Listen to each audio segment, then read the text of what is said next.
लहान मुलांना सतत मोबाईल बघून जेवण करतात, तर त्यामुळे त्यांचा हा मानेचा भाग हा वाकलेला असतो सतत.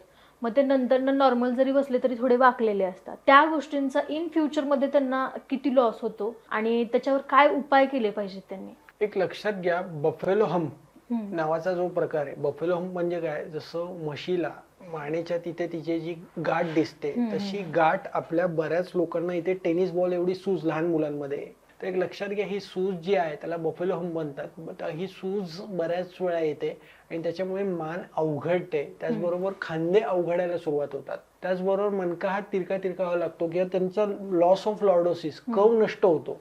मानेचा जो नॅचरल कव आहे 30 डिग्रीचा कव पाहिजे, तो नष्ट होऊन 10 डिग्रीवरती येतो. तर एक लक्षात घ्या, पुढे जाऊन मग त्यांची डिस्क बाहेर येते. कधी कधी मणक्याला खड्डे पडतात, कधी कधी काही लोकांना फ्रॅक्चर्स होतात, काही लोकांमध्ये सतत मान अवघडते, सतत मान दुखायला लागते, मिड छातीच्या मध्ये दुखायला लागतं. तर हे सगळे सिम्पटम्स, चुकीचं बसणं, चुकीचं उठणं किंवा खूप वेळ एका जागेवर बसणं, खूप गेमिंग करणं, त्याच्यामुळे वेगवेगळे आजार हे निर्माण होऊ शकतात. मग त्याच्यासाठी कंपल्सरी दर अर्ध्या तासाने उठा, दर अर्ध्या तासाने तुमचा मोबाईल बाजूला ठेवायचा आहे, 10-15 मिनिटं वापरू नका. कंपल्सरी सूर्यनमस्कार आठवड्यातले 3 दिवस करा, म्हणजे जेणेकरून तो आलेला कव जो आहे तो परत निसर्गतः नॅचरल कव निर्माण होईल.